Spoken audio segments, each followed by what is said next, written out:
Illagers are some of the most interesting mobs in Minecraft. The concept of evil villagers with axes, giant monsters, and magic spells is really cool, and the Minecraft community really seems to like them.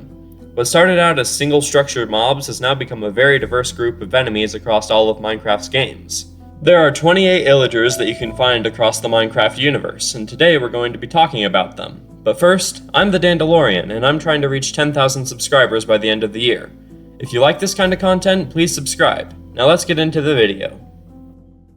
One of the first Illagers released was the Vindicator. They spawn in woodland mansions and raids.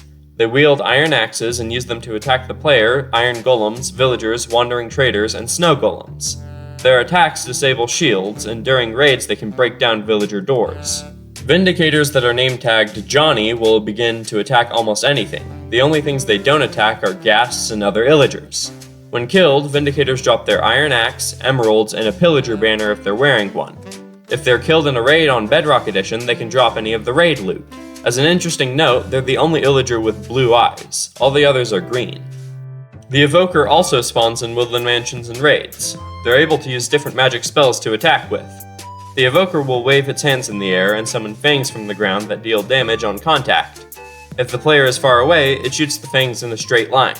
And if the player is within 3 blocks, the fangs appear in a circle. Evokers can also spawn Vexes. Side note, Vexes don't count as Illagers. They're able to fly through walls and attack, making the Evokers pretty annoying to deal with. As an Easter egg, Evokers can convert blue sheep into red. They drop totems of undying, emeralds, and ominous banners if they're wearing them. Pillagers spawn in pillager outposts, and pillager patrols, and raids. They use crossbows and are probably the whole reason the crossbow was added. Unlike the other Illagers, they can spawn as captains outside of raids. If you kill a pillager captain, they will drop an ominous bottle. You can drink this to get the bad omen and start a raid. They will drop their crossbow, and on Bedrock Edition they'll drop arrows. If they're a captain, they'll drop their banner, and if they were in a raid on Bedrock Edition, they will drop the raid loot. Ravagers only spawn during raids. They attack by ramming things with their head. They can be ridden on by other Illagers as the waves go on. They can destroy some blocks depending on the version.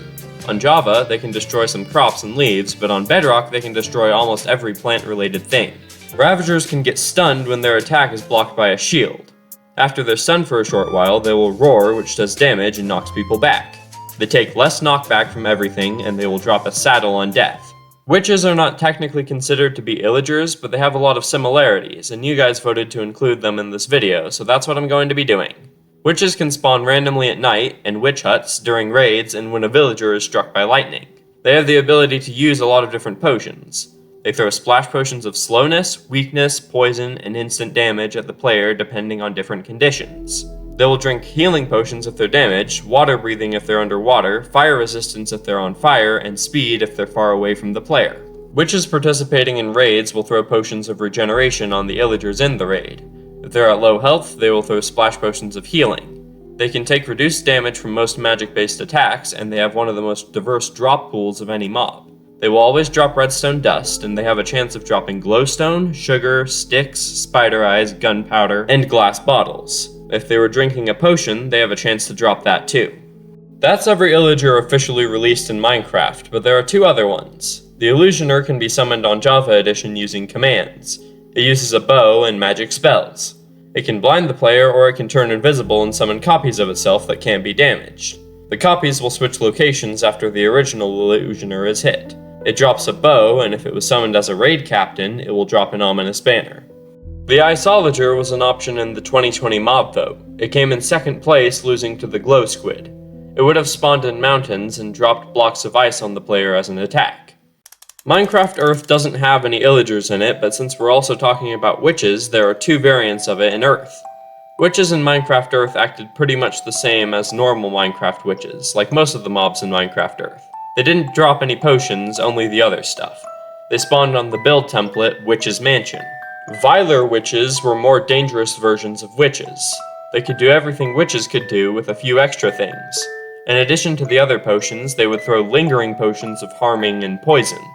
They could also drink potions of invisibility. They were immune to poison and harming damage, and they dropped redstone, glowstone dust, gunpowder, sugar, and lapis lazuli. Minecraft Dungeons introduced the most Illagers of any game by far.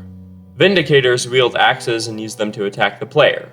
They're extremely fast and use hit-and-run tactics. They spawn in almost every level of the game. Their first stronger variant has a metal helmet, purple pants, and gold rivets on its jacket. They use a double axe. The other variant gets horns on the helmet, dark blue pants, and diamond rivets. It uses the whirlwind axe. Vindicator chefs act exactly the same as normal Vindicators. They're given chef hats and aprons and use ladles to attack. Don't ask me how that does the same damage as an axe. They spawn in the High Block Hall's kitchen area and in the secret areas of Lone Fortress, Radiant Ravine, and Broken Citadel. Pillagers use their crossbows to shoot the player. Their arrows have piercing and do a lot of damage. They spawn in most of the game's levels. Their first stronger variant wears a helmet trimmed with gold and gold shoulder pads. The second looks the same, with the gold replaced with diamond. Fun fact, the Pillager was originally designed for Dungeons, but was added to Minecraft before Dungeons released. The Pillager has an ancient version called the Solemn Giant. It's enchanted with Radiant Shot, Multi-Shot, Ricochet, and Huge. 4 Endermen enchanted with Radiance spawn with it. It will drop all of the gilded variants of the Burst Crossbow, Rapier, and Guard's Armor. The Mountaineers spawn in some of the Creeping Winter levels and all of the Howling Peaks and Echoing Void levels. They use ice picks to attack with. They act very similarly to Vindicators with a new ability. If they're blown by wind, they can use their ice picks to brace themselves so they don't move. Their first variant wears a gray coat with gold rivets, and the second wears a red coat with shoulder pads, boots, and diamond rivets. All of them have different ice pick textures, with the strongest variant's ice pick being made of diamond. Rampart captains spawn towards the end of Colossal Rampart. They act as a kind of mini-boss, but don't have a boss bar. They are the strongest variant of the Mountaineer with a banner on their back. They have more health and have some modifiers that make them harder to beat, like taking reduced damage from ranged attacks. The Royal Guard uses a mace and a shield with a cross pattern on it and wears a retextured dark armor. They spawn in basically every castle-based level. They have a lot of health and do a lot of damage. They can't be damaged until their shield is broken by the first attack that hits it. The Vigilant Scoundrel is the Royal Guard's ancient variant. It's enchanted with Sharpness, Freezing, and Thundering. 12 Pillagers with Poison Cloud and Tempo Theft assist it. It will drop a crossbow, mace, or reinforced mail.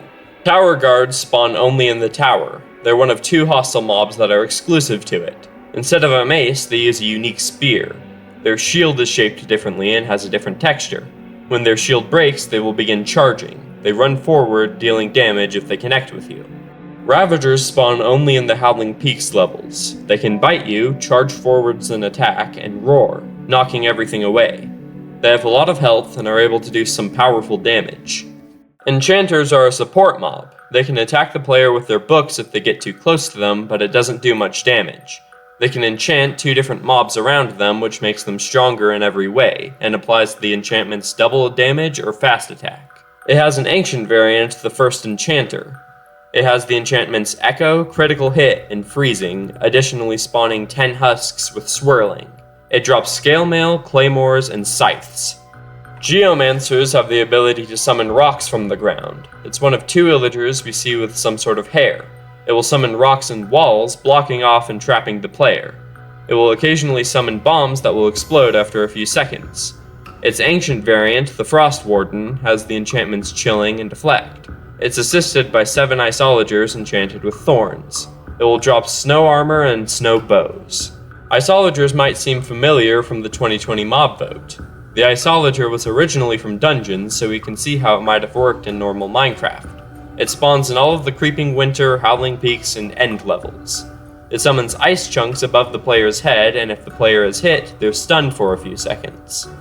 Wind Callers spawn in all of the Howling Peaks levels. They have a crazy exaggerated haircut. They float instead of walking. Their 2 attacks are a launch attack, which lifts the player into the air and drops them, doing damage, and a wind blast attack, which blows the player away from it. Witches don't spawn in very many levels, but they're deadly threats. They throw potions that create clouds of poison. If the player stands in the cloud, they take damage repeatedly. They can drink health potions every 15 seconds, restoring a lot of health. It has an ancient called the Pestilent Conjurer. It's enchanted with Quick, Heal Allies, and Deflect. 4 Necromancers with Multi-Shot also spawn. They drop glaives, spears, scatter crossbows, and heavy crossbows. Raid Captains are mini-bosses that can spawn in any level that you've previously beaten. They can either be Pillagers or Vindicators. They have better stats than their normal versions and will spawn with groups of villagers around them. When you kill them, they will drop mystery or threat banners which can be picked up to add new challenges and threats to the level. If you beat the new challenge, you will get a better reward at the end. There can be up to 6 in each level.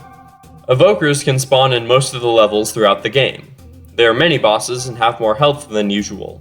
It will summon Vexes to attack the player and summon Fangs from the ground, just like normal Evokers. Illusioners look very different from their normal Minecraft counterparts. It's also a mini-boss, but it only spawns in the Creeping Winter, Howling Peaks, and End levels.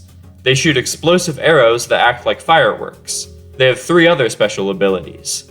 They can inflict blind, which gives the player a 50% chance to miss their attacks. It can teleport and create illusions of themselves that disappear after being attacked.